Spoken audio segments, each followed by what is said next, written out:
Okay, now my next speaker is very special. I met him multiple times on other Meet Magento events. I think the last time I saw him is on Meet Magento Singapore, but is very active in speaking, and also he mentoring a lot of company organizations. He's a CEO coach and e-commerce consultant.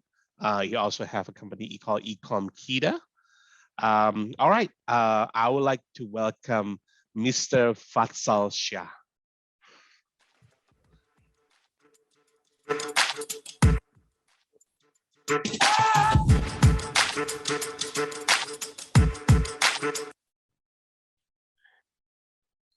Hi. Hi, everyone. Hey, Vatsal, the stage is yours. Yeah, thank you. Thank you for inviting me and considering me as a speaker. Yeah, I will try to rock the world. Let's see how we can bring a better world in Southeast Asia. Okay.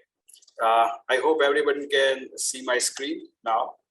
And today my topic is a bit interesting from the business point of view.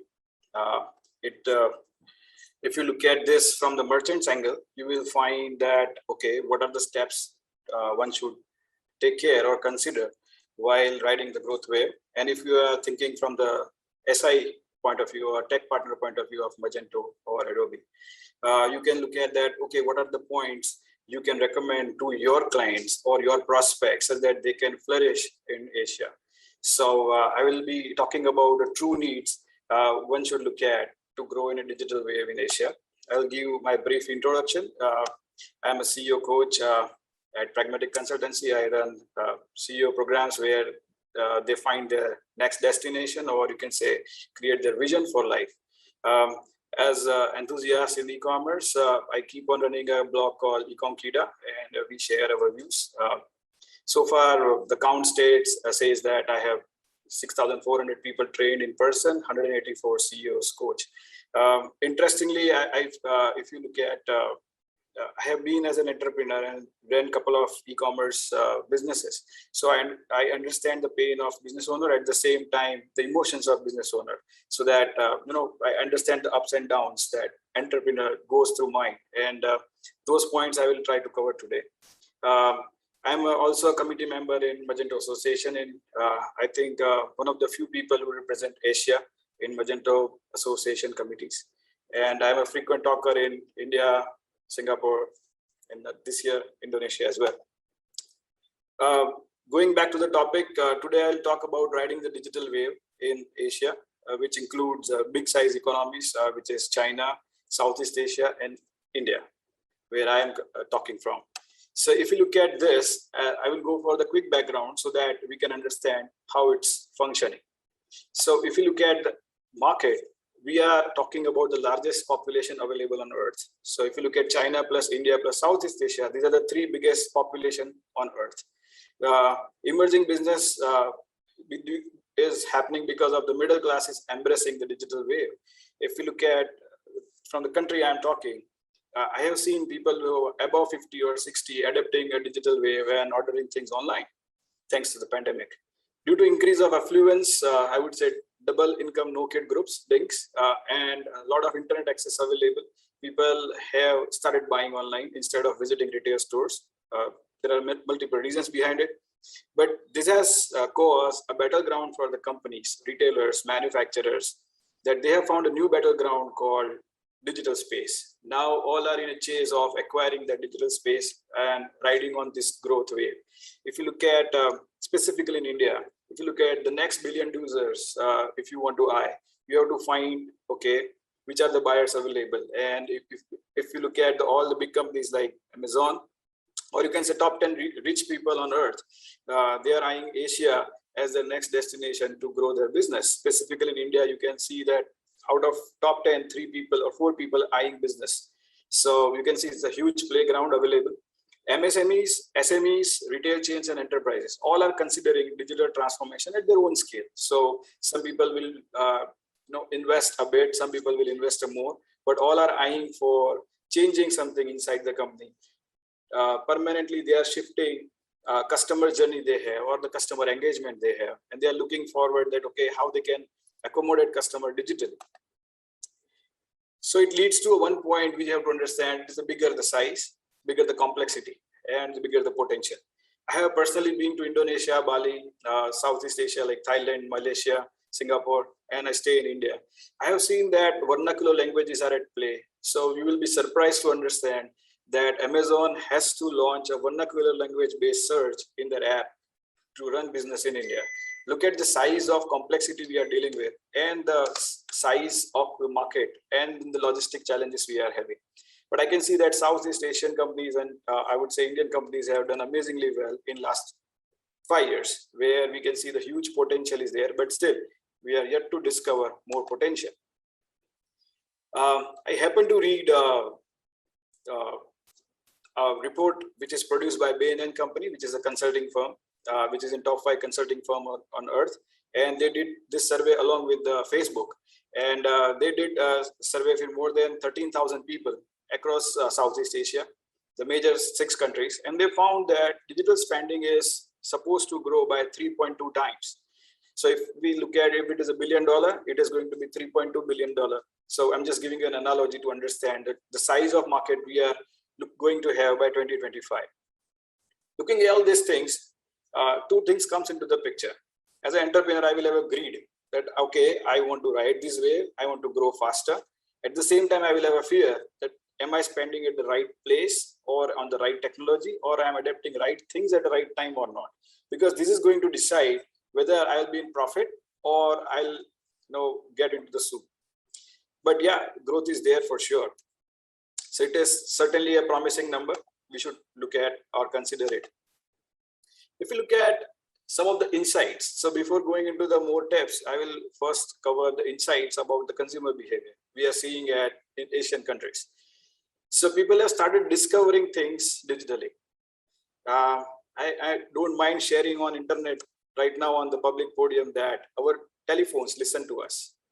And it sends what products we are referring to or talking to with our friends. And the moment we are on the digital platform, or you can say Facebook, Instagram, or searching anything on internet, such kind of advertisements suddenly start appearing on your screen.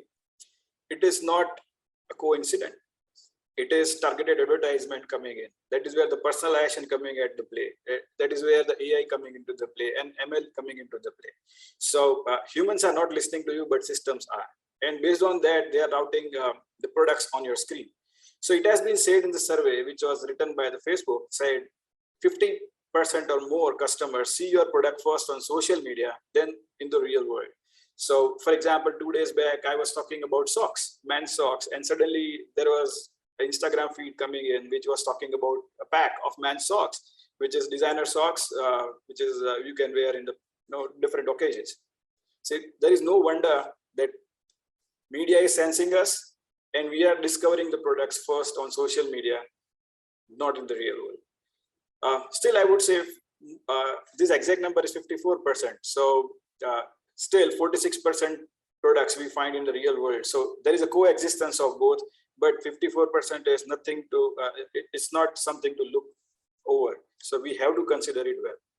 Omnichannel is going to be a way forward because it says 86% of customers verify products either online or offline before buying. So if they have seen product offline, they will check on internet about the price and features and whether it is right or not, whether it is a medicine or healthcare product or anything.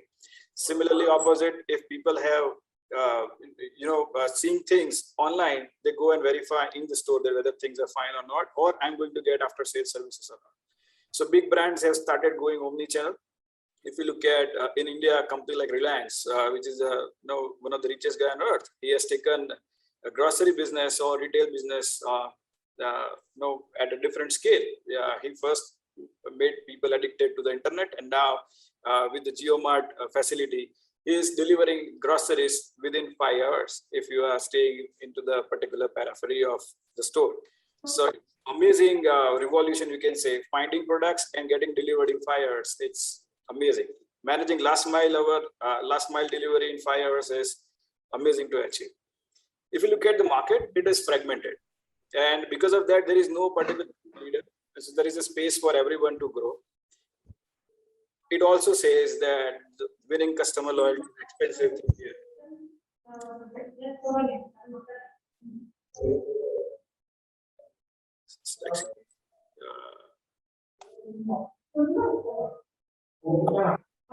Mr. Host, to mute yourself.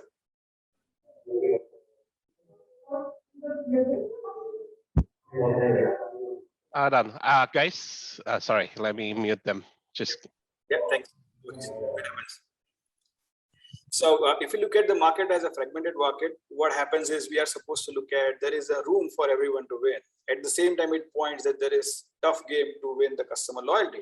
So companies are supposed to bleed more in terms of loyalty program, their offers, engaging customers, marketing automation, lot many things. And I think we have heard a lot of talks about it today. So I'm not going more in detail about it. Companies are supposed to go in D2C model as well. So all are supposed to consider their digital arms. So earlier it was an era where there was a manufacturer, then distributor, then retailer and customer. Now it is looking at the cost and the delivery options available. Companies have started choosing to go direct to the customer. And those brands are doing amazingly well, specifically in Indian context. I think the same is for the Southeast Asia.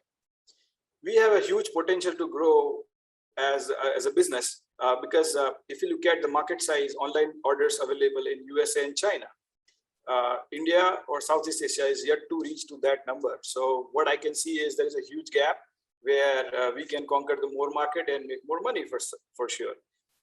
This survey also says that we cannot overlook tier 2 cities. Even in India, if you look at tier 2 and tier 3, collectively make more than tier 1. So if you look at tier 1 cities, tier 2 cities, and tier 3 cities. So metro cities, metropolitan, and the small towns. So small towns and metropolitan cities are, a category winner for particular industry. And when it comes to fashion and luxury buying, yes, tier 1 is winner. But when you talk about day-to-day routine goods or staple goods, tier 2 and the other cities, which is the smaller in size, are winning the market share. So we can look at what kind of products we have and which is the target audience we are targeting. This leads to a type of audiences as well. So many people are talking about ICP, which or you can say know your customers or create a customer profiling. Let's talk about 6 type of buyers we have and what they do with us. So first is evolved buyer. They are already pro in terms of buying things on internet. They find things easily, they pick up the goods, order, and they are accustomed to buying things. Second, a lifestyle shoppers. They are the one who look at luxury shopping or the costly things. There are third kind of people who are purposeful shoppers. So they buy things when they need actually, or they are having intent to buy that. And if you look at their purchase is not frequent. Their purchase is need-based. Then the another category of people are the value hunters. So if you look at value hunters, they look at value for money. So they wait for offers to come in. They wait for value to drop down and pick up the product on time. So they use wish list a lot. Then there is a category which is called recent adapters. Recent adapters are the one who are of the somebody who has started buying recently. So for example, if you talk age group, which is 50 plus, somebody of my father's age who is around mid 60s. They are the recent adapters of online commerce. Now he has started ordering things on mobile and receiving at home and finding it convenient because of the age, also because of the COVID. So they are recent adapters and looking forward to stay more and stay more loyal. So you can see that a lot of companies have started targeting them as a segment. And there is another segment which is just starting buying, but they don't have a lot of purchase power because they are about to complete their college or graduation. They are Generation Z. They will be our future buyers, but right now they are not heavy spenders. They are light spenders, but they are the target audience to be considered for our future. So if I put up all 6 into the groups, it creates 3 groups. One is high spenders, second is mid spenders, and third is low spenders. And this survey says that high spenders clock 36%, and the rest too is around 30, 31%, 34%. So if you look at it, is evenly spread, and you cannot overlook high spender, mid spender, and low spender because you don't know who are your buyers. So depending on the product category, you will have to understand who is the set you are talking to. And based on that, you will have to create the campaigns. So my tip is tune your campaigns as per the buyer's persona. It starts with knowing them and understanding their buying intent. So it's important to understand the purpose. One of our friend Nicholas keeps on talking about why. So he makes sure that the business owner understand the purpose of their business and what purpose their products are solving for the end customer. I'm asking you to think in the same line. So you have to find, okay, what is the purpose or what is the intent of your buyer? Why they are buying your product? What is the reason they are paying you? Why they are delighted? Understanding them, mapping them with high spender, low spender, and mid spender category, understanding their needs, and based on that, creating marketing conversations is going to help you persuade them well. If you understand the pulse of a customer, it's amazing. Based on that, you can tune your conversations in the marketing automation tool. You can show products as per their need. I'm sure somebody has taken a session on personalization, so they would have given more insight that looking at the ICP, what kind of product recommendation is possible, using algorithm on AI or using machine learning, what kind of personalized communication you can do or engage them more. So it's important that you know your customer. We have tools, but it's important we know how to use them well. Some of the tips about how we can write this digital wave is you have to start seeing that world has grown towards experiential e-commerce. So many people talk about interaction design, user experience, and consumer experience, mapping customer journey. So recently I was given a swag item and gift from my friend at Meet Magento UK. So Jemmy sent me this bottle, and on the packing it was written that it is made of recycled material. Even the packaging was also having a mission statement written. I was happy to see overall experience, how the bottle is packed, how it has been given to me, how it is delivered, and what kind of actually product is delivering, what benefits it is writing on the packing. Similarly, look at the Apple's packing. That is nothing less than awesome. So it's important that we look at experience-driven e-commerce, where consumer experience has to be taken care, and it is not just on screen. It is from the way they see your product on social media, when digital discovery is happening, when they interact with your website or mobile application, when they order, post-order, what kind of conversations are happening, the way it has been delivered, packing, unpacking of the product, and after that, the way you take their feedback. If you look at all these touch points, which is called customer journey, CJ, if you map all this, you can create awesome experiences. And I think that is a true need for D2C brands to woo their customers. I actually covered personalization into this and also social media discovery. So I'm not talking about it.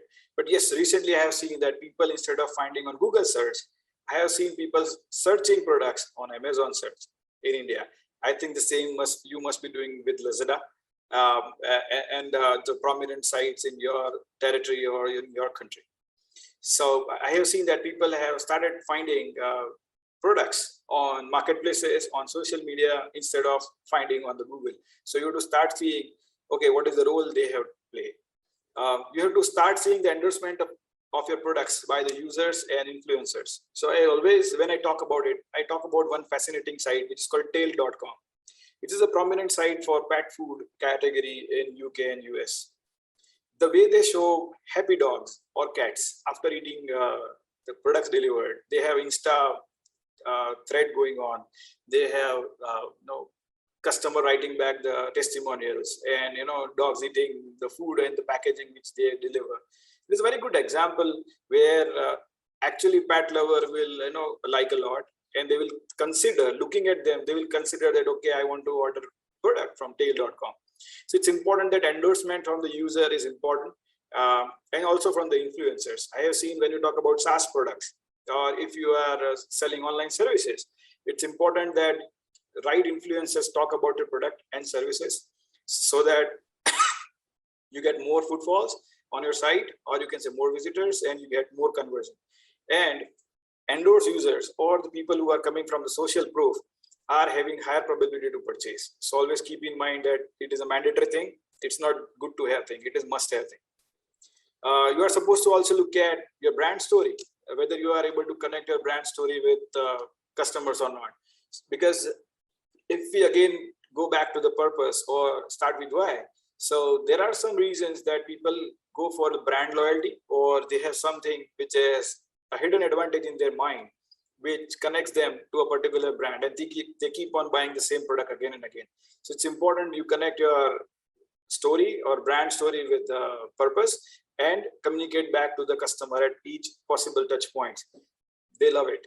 Make sure you communicate it well. Partnership with marketplaces and media. If I look at last 5 years, I have seen all good radio channels or the movies or OTT, over the top television or the series which we keep on seeing as an entertainment medium. They are having endorsement, or you can say sponsorship, by good e-commerce companies. I don't see any reason that Lakme should sell their products on Nykaa.com, but they are there because the marketplace has more traffic. So if you are going D2C, having your own website, but that doesn't make offline media or marketplace as an optional categories, you should consider that to buy more. I can see there are television channels which showcase the products and they have one link or the call number. You dial it and then order. That media is also helping e-commerce sites generate more orders. So you cannot just discount traditional media because they still influence more than 50%, but rest 50% is because of the marketplaces, social media, and so on. So consider all as a part of your game. Think about your organization culture which supports digital wave. So specifically when I go as an e-commerce consultant or a business coach to implement digital transformation, what I find is in the traditional organization or family-run businesses, which is very common in Asia, we find differences of opinion, we find different subcultures in the company, we find different age groups of people, and they are not accustomed to use systems. So for example, one of the basic challenge, I was talking to a retail chain which is having 30 stores, and their key people who are managing inventory were not aware about how to create unique SKU and use it throughout the chain. They were not clear about using the ERP at their advantage. I think in the previous session, we found that, okay, going for the ERP is the need, and then they need to use it in a right advantage. We need to also build a muscle for D2C brand and connected commerce. I think I spoke about it in 2015-16, where the rise of connected commerce was there, and nowadays we know it as an omni-channel. It's not optional.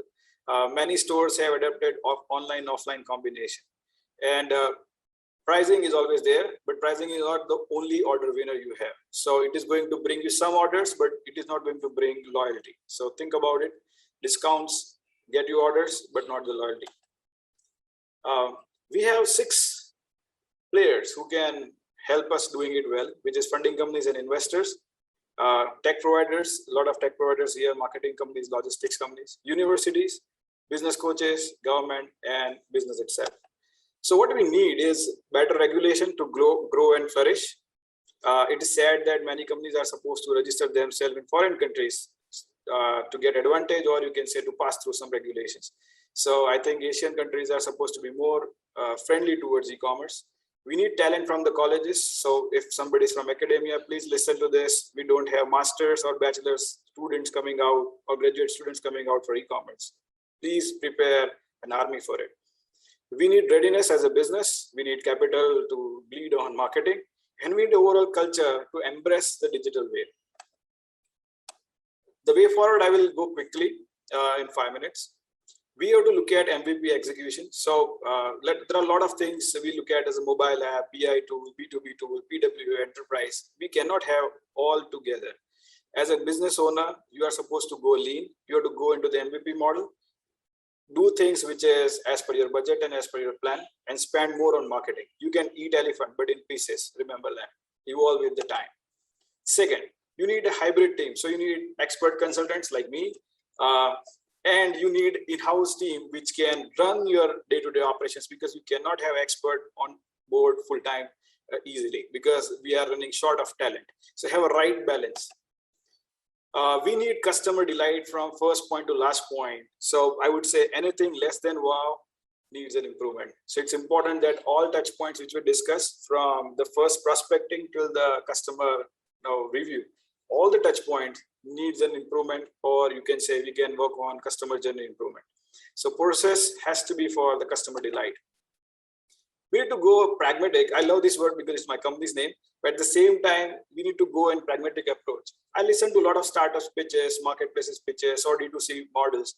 So it's important we look at business model and workflows well, and we try to evolve the business models and workflows which is tuned for our geography. And we should not imitate foreign countries. We should look at what works in Asia. The way we breathe, eat, and live is different than other part of world. So we have to tune our business model and workflows which works for us. It is common for both startups and grown-ups. So I would say dreams turns into reality when we embrace the reality. So we have to be on real ground instead of just looking at amazing tools and getting attracted. We should look at what is right for a business and do it. Omni-channel marketing, which we already discussed. So sales is everyday game, play it well. Business transformation, I discuss about it. So all systems can have a power to succeed and all systems have power to fail because the switch is in the hand of a people. So align your team members to do it right. I see that retail shops or the chains struggle in terms of digital transformation because of the implementation challenges. So I think those systems, processes, and tools are needed for digital transformation. I would say change feels good when it is accepted by us and not enforced by the environment. I think in the last 2 years, we were enforced adapting digital way. So it's good time right now that we adapt it faster and sail through it. Learning and sensing. If we don't sense the market well, and if we don't learn from the market, we become rudderless or clueless. So we have to sense inside to understand what's going on inside, what kind of process and system we have. We have to see the competition, so we get clues, and we have to see the overall market and industry trends going on so that we can become a visionary. So we have to focus 3 areas: inside, competition or the industry, and overall the market, so that you can keep on learning, improving your customer journey, and you can outplay your competition. I always tell to my students who are CEOs that if you don't sense enough, there is no sense of running business. So I would say it is sensible enough to find what is going on, what is the next wave, and ride on the wave on time. I would conclude my talk by saying this one amazing line, which I personally feel which is true. Asia is the next promised land. Looking at the size of the market, looking at the population, looking at the need, looking at the spending power, I can see that India, Southeast Asia, and China is full of rich people. And you can see the top 50 people list, and you will understand what I'm saying. At the same time, middle class is getting affluence a lot. Because of that, I'm saying it is a promised land. Play this game well. Align your organizations based on the market need and ride the digital wave. You can see my credentials on the screen. This is my last message to all of you, which is the most common message I keep on sharing in all the sessions, that good is not good when better is possible. So these are my credentials. You can follow, chat, and communicate with me. You will find this face or this picture everywhere. So thank you, Meet Magento Indonesia, for having me. I thank Mulyadi for inviting me as a speaker. I'm open to questions. Thank you so much, Vatsal. That's a great insight session. Let me check if there is any question from the audience very quickly. Just give me a second here. Yes, there is a question. All right. So this is the first one from this is from Rick. Hi, Vatsal. On the trend on tier 1 and tier 2 cities buying online, we are from FMCG companies in F&B non-perishable space. In your experience and interaction with online market players, are there any unique challenge you share, and if the consumer behavior are similar across all segments? Yeah. So when it comes to food and beverages business, and when it specifically comes to non-perishable, so perishable, I would say they have a limited geography, but when you talk about non-perishable items, they have a longer shelf life. The most common challenge I have found is packaging, because if the packaging is not proper, by the time it reaches to the destination, either it is broken or food items are not in a right shape to eat. So it's important that you work on right packaging and you have good last mile delivery company so that they take care of your parcel well. So because the way you deliver, customer will perceive your company that way. So I think that is the biggest challenge you need to conquer. All right. Let me see if any follow-up questions or I hope that answers your question, Mr. Rick. Okay, let's wait a couple more minutes here. It's up 1 foot. Okay, great.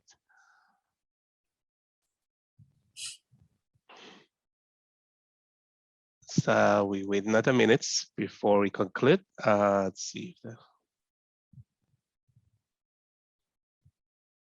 Because there's a delay on the what we're talking here in the actual audience, so we just want to make sure that we can give them a little bit of time.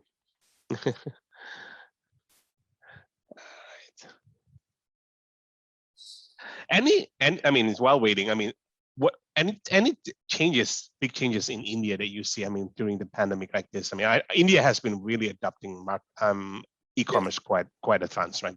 Way before the pandemic. I mean, what changed? I mean, in the last 1 year, the biggest change. I would say B2B companies have started adapting digital transformation at higher end. I can the stores are having frictionless purchase, and they also have POS, point of sale machines to find products, things which are not in aisles, they are able to order and deliver.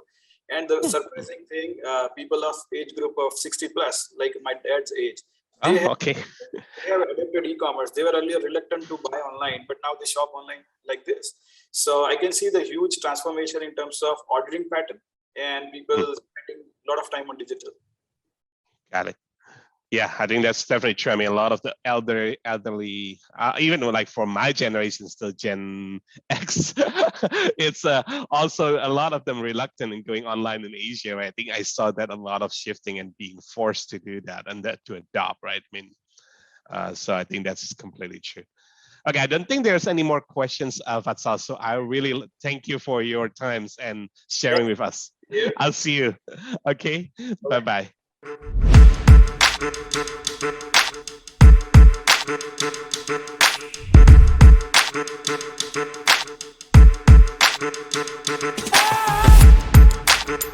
Ah!